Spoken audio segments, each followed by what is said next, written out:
Welcome to Tarun IAS. My name is Rohit Kumar.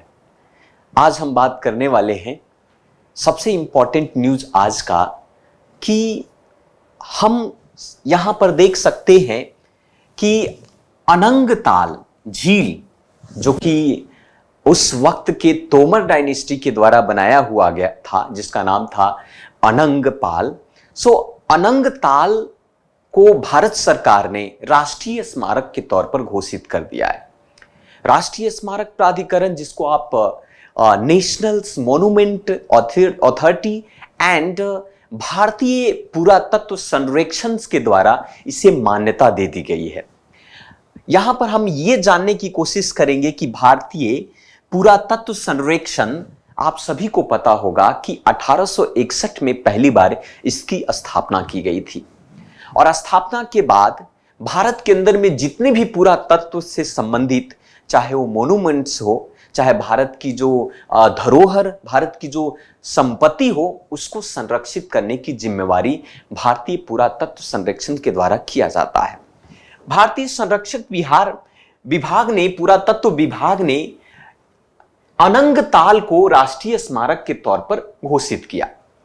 थोड़ी सी हम जानकारी हम लेते हैं अनंगताल के बारे में। अनंगताल हमारे यहां एक तरीके से कह सकते हैं कि एक झील है, एक लेक है, जो उस वक्त के राजा, तोमर राजा अनंगपाल द्वितीय के द्वारा इसे बनाया गया था। अनंगपाल द्वितीय की अगर कहानी की बात करें तो उस वक्त 11वीं शताब्दी में उन्होंने दिल्ली की स्थापना की थी। पहले दिल्ली का नाम से ये जाना जाता था, लेकिन आज के दौर में हम इसे न्यू दिल्ली या नई दिल्ली के तौर पर जानते हैं। जब इसकी स्थापना हुई थी उस वक्त इसका नाम दिल्ली का था और ये अनंगपाल द्वितीय के द्वारा इसकी स्थापना की थी। उस वक्त 1060 ईसा पूर्व में उन्होंने इस झील का निर्माण करवाया था।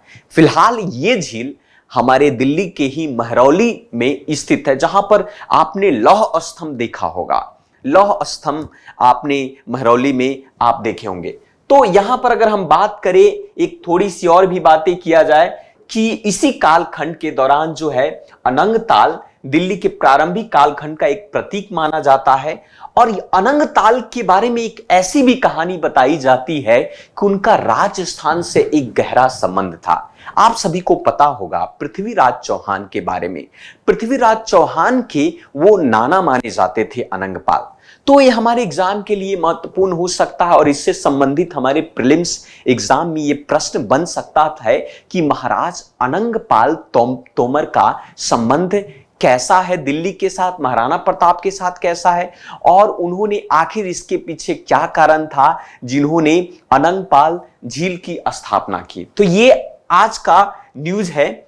दूसरी अगर हम बात करते हैं कि द हिंदू का एक न्यूज है विंड एनर्जी, पवन ऊर्जा से संबंधित। समाचार में, हमारे न्यूज में यह देखने को मिला है कि जो वैश्विक पवन ऊर्जा परिषद, जिसे आप ग्लोबल विंड एनर्जी कमिटी या फिर कमीशन कहते हैं, तथा MEC के द्वारा एक रिपोर्ट जारी की गई है और उस रिपोर्ट में यह कहा गया है कि भारत में नई पवन ऊर्जा परियोजना की ये वार्षिक जो स्थापना 2024 तक ये चरम बिंदु पर होगा। मतलब कि इसके बाद संभावित है कि उसमें गिरावट आ सकता है, लेकिन 2024 तक ये पीक पॉइंट पर होगा। 224 तक पीक पॉइंट पर होगा आपका। ये रिपोर्ट जारी किया है वैश्विक पवन ऊर्जा परिषद के द्वारा। तो ये जो है ग्लोबल विंड एनर्जी आपका जो कमिटी है या काउंसिल्स हैं, ये विंड एनर्जी से संबंधित बहुत सारी आपको रिपोर्ट जारी करती है। थोड़ा सा उस रिपोर्ट में क्या कहा गया है इसकी जानकारी भी हम लोग साथ साथ में लेते हैं। रिपोर्ट के माध्यम से एक ये कहा गया है कि हमारा जो जीवाश्म ईंधन है, जिसे आप फॉसिल्स फ्यूल कहते हैं, वो जीवाश्म ईंधन की अगर बात करें तो ऐसा माना जाता है कि भारत ने 2030 में जो नॉन फॉसिल्स फ्यूल है, जिसे आप गैर जीवाश्म ईंधन के स्रोत की बात करते हैं, तो 2022 तक हमारा टारगेट था कि हम अपनी आधी बिजली का सोर्स हम नॉन फॉसिल्स फ्यूल से हम लोग प्राप्त कर लेंगे। लेकिन 2022 तक हम लोगों ने 60 गीगावाट अर्थात 1000 मेगावाट तक हमने पवन ऊर्जा को स्थापित किया के लिए हम लोग प्रतिबद्ध हैं।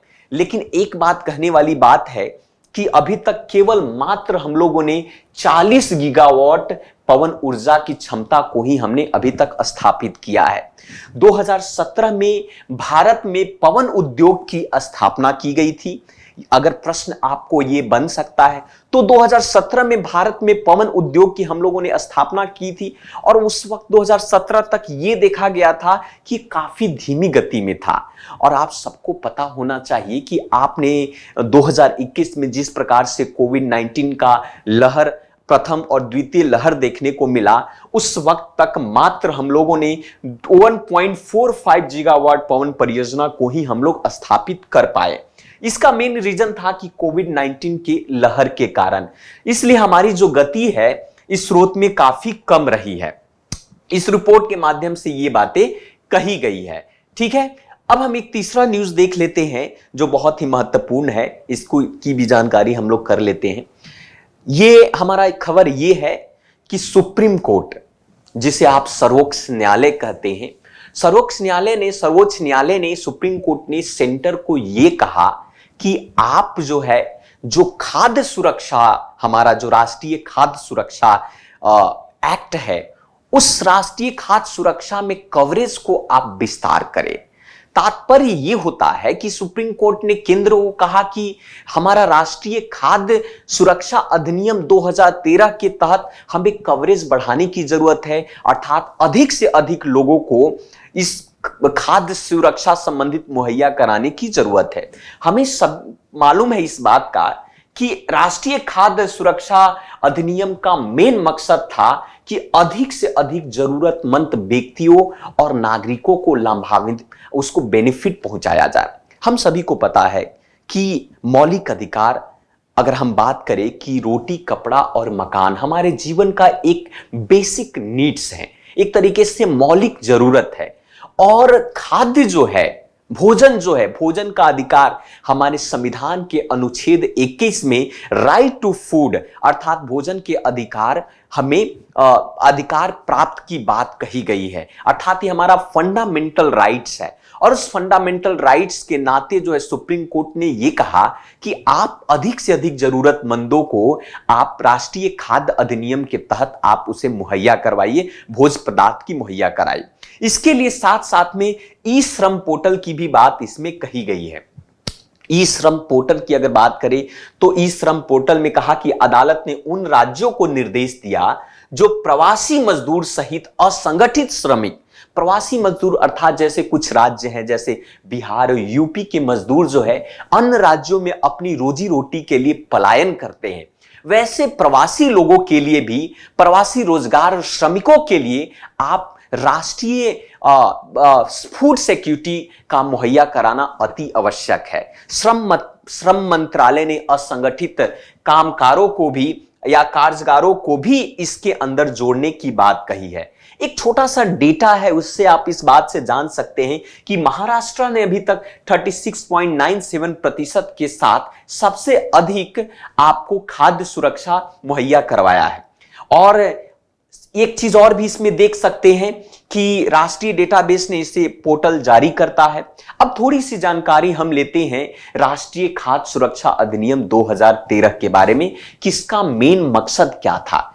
अगर हम इसकी बात करें, राष्ट्रीय खाद्य सुरक्षा अधिनियम की बात किया जाए तो इसकी स्थापना 2013 में किया गया था, एक्ट के जरिए पास किया गया।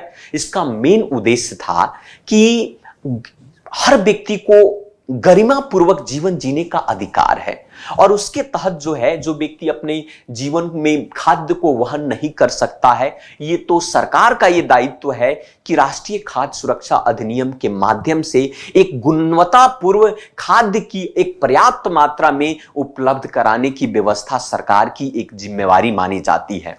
और इसके तहत एक लक्षित सार्वजनिक वितरण प्रणाली के तहत टारगेट पब्लिक डिस्ट्रीब्यूशन सिस्टम के तहत जो है एक रियायती दर पर खाद्यान्न प्राप्त करने के लिए हमारे देश की ग्रामीण आबादी के 75 से 50% की जनसंख्या, ग्रामीण में 75% तथा शहरी के 50% जनसंख्या को राष्ट्रीय खाद्य सुरक्षा अधिनियम के तहत उनको खाद्य प्रदान करने की घोषणा की गई थी। मतलब आपने देखा होगा कि आप एक खाद्य अधिनियम के तहत जो ग्रामीण क्षेत्रों में गरीबों को अंत्योदय वितरण की जाती है, ये राष्ट्रीय खाद्य सुरक्षा अधिनियम के तहत, और इसी राष्ट्रीय खाद्य सुरक्षा अधिनियम के समग्र तौर पर देश की कुल आबादी का 67% जो हिस्से को कवर करता है। तो ये सुप्रीम कोर्ट का एक निर्देश है और इन निर्देश को ये दायित्व है कि राज्य इसके निर्देश को पालन करे।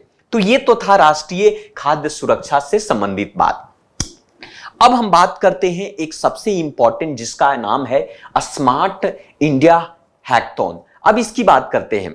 अभी आपने देखा होगा कि भारत के प्रधानमंत्री ने वीडियो कॉन्फ्रेंसिंग के माध्यम से स्मार्ट इंडिया हैकथॉन 2022 के ग्रैंड फिनाले को संबोधित किया है। तो ये भी न्यूज में है और प्रीलिम्स एग्जाम में अक्सर ये प्रश्न पूछे जाते हैं, तो बेहतर है कि इसके बारे में जान लेनी चाहिए। सबसे पहले थोड़ी सी जानकारी हम स्मार्ट इंडिया हैकथॉन के बारे में देना चाहते हैं, क्योंकि साल 2017 में इसकी शुरुआत हुई थी और स्मार्ट इंडिया हैकथॉन एक तरीके से राष्ट्रव्यापी एक पहल है, एक राष्ट्रव्यापी शुरुआत है, जिसके माध्यम से दैनिक जीवन में आने वाली समस्याओं को किस प्रकार से हल किया जाए, एक तरीके से कह सकते हैं कि बहुत सारे इनोवेटिव छात्रों को एक मंच प्रदान करता है तथा इस प्रकार के उत्पादन और नवाचार परितंत्र एक इन्वायरमेंट तैयार करता है, ताकि समस्या और समाधान के दृष्टिकोण से हमारे देश के विकास दर बेहतर हो, एक नई इनोवेशंस का जन्म हो, बच्चे के अंदर में एक नई जागरूकता हो, छात्रों के अंदर में। यह हैकथॉन प्रोवाइड करवाता है, जिसका मेन लक्ष्य है कि छात्रों में उत्पादन, नवाचार, समस्या समाधान और लीक से हटकर सोचने की संस्कृति को विकसित करता है हमारा स्मार्ट इंडिया हैकथॉन। तो ये 2017 का एक बहुत ही बेहतर पहल है। दूसरी, इस साल की अगर हम बात करें तो थोड़ा सा आप देखने को मिलेगा कि स्मार्ट इंडिया हैकथॉन 2022 में क्या है। तो स्मार्ट इंडिया हैकथॉन जो है, अगर आप देखेंगे तो पहले संस्करण से ले में देखा गया तो 7500 हुआ करता था, लेकिन आज 5वें संस्करण को आप देखेंगे तो इसमें इसके 4 गुना जो है लोगों ने बढ़कर हिस्सा लिया, अर्थात 29,600 लोगों ने इसमें भाग लिया है। यहां तक कि 15,000 से अधिक छात्र और 75 संरक्षण नोडल केंद्रों पर भ्रमण भी कर रहे हैं। तो ये हमारे लिए बहुत ही बेहतर एक तरीके से शुरुआत है। दूसरी बात ये कह सकते हैं कि इस बार के हैकथॉन में बहुत सारे 476 समस्याओं को निपटाने के लिए एक टारगेट किया गया था, जिसमें से आपका मंदिर के शिलालेखों की ऑप्टिकल कैरेक्टर रिकॉग्नाइजेशंस की बात की गई, देवनागरी लिपियों में अनुवाद, खराब होने वाले खाद्य पदार्थों के लिए एक तरीके से कोल्ड सप्लाई चेन की व्यवस्था। ये तरह तरह की समस्याओं को टैकल करने के लिए स्मार्ट इंडिया हैकथॉन में ये आपको एक मेन मुद्दे के तौर पर देखा गया था। तो ये स्मार्ट इंडिया हैकथॉन इस बार का न्यूज में है, तो ये भी आपके एग्जाम के लिए महत्वपूर्ण हो सकता है। तो इस तरीके से ये हमारा 26/8/2022 का ये द हिंदू और इंडियन एक्सप्रेस का एक महत्वपूर्ण न्यूज था। तो इसी प्रकार की बहुत सारे इंफॉर्मेटिव और हमारे एग्जाम के मोटिव से ये हमारा करंट अफेयर तैयार होता है। तो इस प्रकार से आप इस चैनल पर बने रहें, और बेहतर होगा अगर आपको ये वीडियो अच्छी लग रही हो तो इस प्लेटफॉर्म के चैनल को आप सब्सक्राइब करें, ताकि और भी हमें मोटिवेशंस मिले आपके लिए। So thank you very much, मिलते हैं नेक्स्ट वीडियो में।